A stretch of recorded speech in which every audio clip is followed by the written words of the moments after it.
நீங்கள் என்ன வேலை செய்றீங்க? பெயிண்ட் வேலை செய்யணும். உங்களுக்கு இந்த பிரச்சனைலாம் தெரியுமா? தெரியாது மேடம். எப்போ தெரிய வந்தது?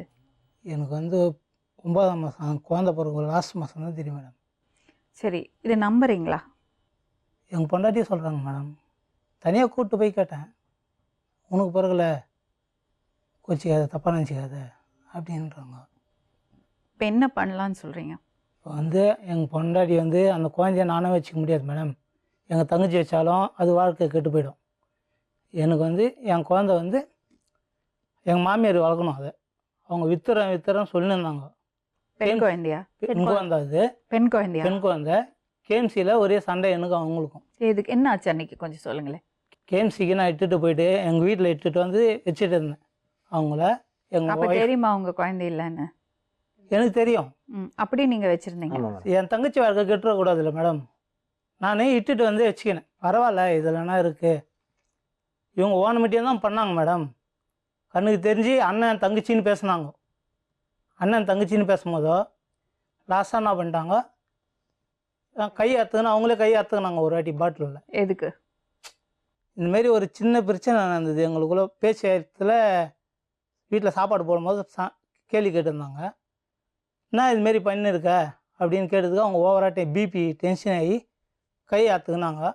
நீ இங்கேருந்து சாவறதுடைய உங்கள் வீட்டில் போயிட்டே இரு, நீ எதனா பண்ணிங்கன்னா ஏன் மேலே தான் வரோன்ட்டு ஹாஸ்பிட்டலுக்கு இட்டுன்னு போயிட்டு வந்து மறாத நாளே சொல்லிட்டேன். அவங்க அதனால தான் அவங்க வீட்டுக்கே போனாங்க. அவங்க வீட்டுக்கு போயிட்ட உடனே எங்கள் தங்கச்சி வந்து ரொம்ப உடம்பு முடியாதாகிடுச்சு. போதை மாத்திரை போட்டு எங்கள் தங்கச்சியை சாவர அளவுக்கு ஆகிட்டாங்க. அதுக்கப்புறம் தான் எனக்கு உண்மை தெரியும். எங்கள் தங்கச்சிக்கு உண்மை தெரியும்னு எனக்கு தெரியாது. எனக்கு தெரிஞ்சது எங்கள் தங்கச்சி ரொம்ப சாவர மாரி கண்டிஷனில் இருந்தது. நான் தூக்கிட்டு ஹாஸ்பிட்டலுக்கு போனேன். அவங்க மென்டலான்னு கேட்டாங்க. அதை டென்ஷன் ஆகிட்டேனா? மென்டல் ஹாஸ்பிட்டலுக்கு கூட இட்டுன்னு போகணும். மென்டல் ஹாஸ்பிட்டலுக்கு கூட கூப்பிட்டு போக ஆரம்பித்தார் அவங்க வீட்டுக்காரு. இவ்வளோ எல்லாத்தையும் பண்ணிவிட்டு ஒன்றுமே தெரியாமல் எங்கள் வீட்லேயே இருந்தார் அவர். இவருக்கு வீடும் கொடுத்தோம், காடை வேலைக்கு போக மாட்டார் அவ்வளோன்ட்டு கடையும் கொடுத்தோம். எங்கள் தங்கச்சி கஷ்டப்படக்கூடாதுன்னு எல்லாத்தையும் கொடுத்து என் பொண்டாட்டியும் கேட்குறாரு. அதில் எங்கள் மாமியார் கிளியராக அந்த குழந்தைய விற்றே அவன் 3.5 லட்ச ரூபா பேசிட்டேன். ஒரு பொம்பளை கிட்டனா சண்டை எனக்கு அதுக்கும். என்ன நடந்தது எனக்கு கொஞ்சம் சொல்லுங்கள். ஹாஸ்பிட்டலுக்கு இட்டுட்டு போனோம் மேடம். கூப்பிட்டு போயிருந்தோம். எங்கள் பொண்டாட்டியை வந்து வெளியே வந்து இதுமாரி குழந்தை இறங்கிச்சு, அதனால் ஹாஸ்பிட்டலுக்கு ஆம்புலன்ஸ் வருது, ஹாஸ்பிட்டலுக்கு போனோம் அப்படின்னு சொன்னாங்க. உள்ளே இட்டுன்னு போனோம். எங்கள் வீட்டுக்காருக்கு தம்பி இவர். நான் வந்து அவங்க வீட்டுக்காருக்கு தம்பியா. யார்? நான். அப்படின்னு அவங்க ஹாஸ்பிட்டலில் சொல்லியிருக்காங்க. அவங்க ஹாஸ்பிட்டலில் சொல்கிறாங்க மேடம். அவங்க சொன்னதும் கேஎம்சிக்கு ஒரு ஃப்ரெண்டை கூப்பிட்டு அனுப்பிச்சி விட்டு என் குழந்தை இருக்கிறதுனால வீட்டுக்கு போயிட்டு ஃப்ரெண்டுக்கிட்ட காசு வாங்கின்னு என்கிட்ட குழந்தைய விட்டுட்டு குழந்தை இவங்ககிட்ட எங்கள் தம்பிக்கிட்ட விட்டுட்டு நான் வந்து இதுக்கு போனேன், கேஎம்சிக்கு போனேன் மேடம். போனதும் ஒரு லேடி இருந்தாங்க. இதுக்கு மேல என்ன சொல்ல போற? சொல்றதுக்கு வேற ஏதாவது போய் இருந்தா சொல்லிடு. அவ தான் என்ன ஏமாத்தி எல்லாத்தையும் என்கிட்ட இருந்து பறிச்சிட்டான்னு பார்த்தா நீயும் இப்போ அதே தான் பண்ணிருக்க. ஏன் ஆலியா, ஏன் இப்படி பண்ண? இந்த உலகத்துல பாட்டிக்கு அப்புறம் நான் யார் மேலேயாவது உயிரையே வச்சிருக்கேன்னா அது ஊ மேலதான் உனக்கு தெரியாதா? ஏன் இப்படி பண்ண ஆலியா? உனக்கு காசு பணம் அவ்வளவு முக்கியமா போயிடுச்சு. அதுக்காக நம்ம உறவை கூட மறந்துடுவியா?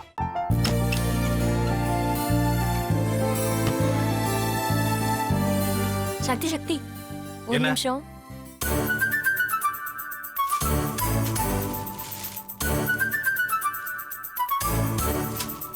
இந்தாங்க. என்ன இது? உங்களுக்கு பிடிச்ச பிராண்ட் செப்பல். இது என்ன நான் தலையில வச்சுட்டு தூங்கணுமா? சரி அதை விடுங்க. இங்க பாத்தீங்களா டைம் பீஸ். இதோட அலாரம்க்கு தான் நீங்க டெய்லி எந்திரிக்கணும். அதெல்லாம் என் மொபைல்ல இருக்கு. முத்து, முத்து, என்னடி இவன் முத்துன்னு ஒருத்திய உருவாக்கி விட்டான். செல்வியை மறப்பான்னு பார்த்தா எப்ப பார்த்தாலும் முத்து முத்துன்னு கூப்பிட்டு இருக்கான்.